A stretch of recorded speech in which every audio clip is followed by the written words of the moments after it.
o imperador Focas, bispo de Roma, se declara bispo universal, e então ele dá início a uma das maiores heresias da igreja, o papado romano.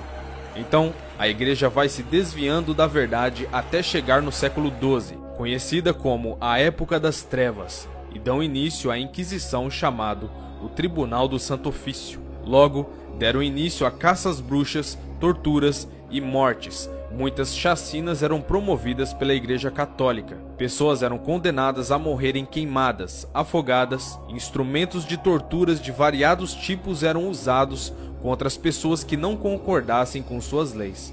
Veja agora alguma das evoluções dessas heresias até a época de Lutero. Época esta que Deus deu um basta e se fez necessário uma reforma para uma igreja que tinha perdido sua forma. A evolução das heresias. No ano de 300 iniciou a oração pelos mortos e no mesmo ano iniciou também o fazer o sinal da cruz. No ano de 320 se institui a confecção e o uso de velas de cera, sendo acesas em momentos de culto. No ano de 375, a igreja adota a adoração aos anjos, dos santos mortos e dá ofício à confecção e uso das imagens. No ano de 394, eles instalam a missa e ordena que seja feita essa celebração diariamente. No ano 500, os padres se autoproclamam sacerdotes, começam a se vestir de forma distinta dos leigos. No ano de 593, Gregório I estabelece a doutrina do purgatório. Para quem não sabe, o purgatório é um termo intermediário entre o céu e o inferno. É um lugar aonde a alma vai para saber se ela vai para o céu ou para o inferno. Ela precisa ficar purgando ali os seus pecados. Isto é, quando você morre, sua alma não vai para o céu e nem para o inferno. Ela vai para o purgatório. E dependendo do que fizerem aqui na terra por essas pessoas, orações, missas ou pagamentos de indulgências, essa alma vai para o céu. Mas se não for feito nada por ela, ela vai para o inferno. Também posto por Gregório I no ano 600, o latim é instalado aos cultos. Sendo assim, todas as missas eram realizadas em latim, quer as pessoas soubessem falar ou não. No mesmo ano, orações começaram a ser dirigidas a Maria, como mediadora de Deus e os homens. Em 607, o papado romano é instaurado. Em 786, o culto à cruz, culto às imagens e relíquias eram autorizados pelo papado. Em 850, a água benta é misturada com um pouco de sal, e ela é abençoada por um sacerdote, santificando o local que ela é aspergida. No ano de 995, o Papa João XV ordena a canonização dos santos, e em 998, certos homens e mulheres passaram a ser considerados santos. No ano de 1079, instala-se o celibato do sacerdócio. Ele foi decretado por Gregório VIII. Irmãos, para quem não sabe o que é celibato, é onde foi dada a ordem onde os padres são proibidos de se casarem. Isto é, não podiam contrair núpcias e nem construir família. No ano de 1090 é instaurado o Rosário, a oração mecânica criada por Pedro o Ermitão. Creio que quase todos vocês já sabem o que é Rosário, mas vou refrescar a memória de vocês, que por ele é feita a oração do Padre Nosso e a oração de Ave Maria. Em 1184 é instituída a Inquisição pelo Concílio de Verona. No ano de 1215, a transubstanciação é proclamada pelo padre Inocêncio III. A transubstanciação é o momento da Eucaristia, isto é, da hóstia. Ela se transforma na carne e no corpo de Cristo real e não simbólico. Nesse mesmo ano da transubstanciação, é também instituída a confissão de pecados aos sacerdotes ao invés de Deus, também instituído por Inocêncio III.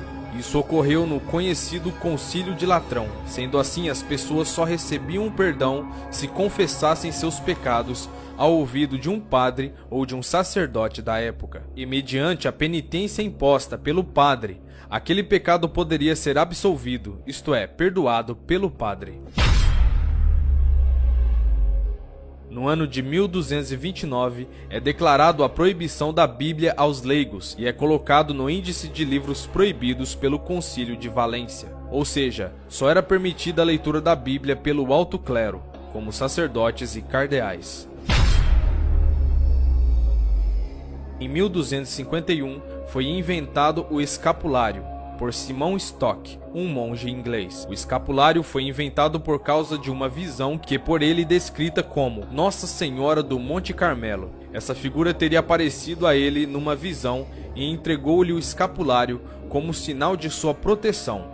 Eles acreditavam que o escapulário é um sinal externo de devoção mariana, que consiste na consagração à Santíssima Virgem Maria, por meio da inscrição da Ordem Carmelita, na esperança de sua proteção maternal. No ano de 1414, é proibido o uso de vinho na ceia. Note que a Igreja Católica até os dias de hoje não usa vinho nas ceias, sendo que o próprio Jesus ordenou que devemos comer do seu pão e beber do seu vinho em memória dele.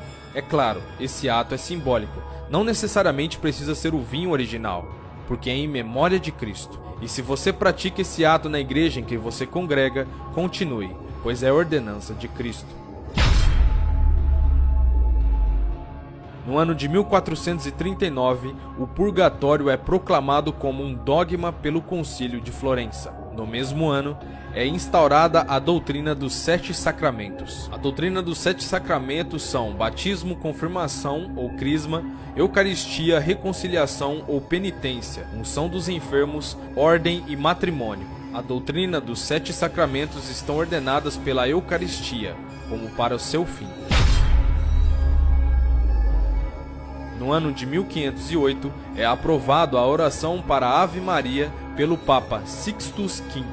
Mas agora, como se já não bastasse quase 1200 anos de tanta heresia, as heresias chegam em seu auge, com o Papa João X. Ele teve a ideia de fazer a Basílica de São Pedro, uma catedral gigantesca, e para aquela época era algo muito difícil de se fazer.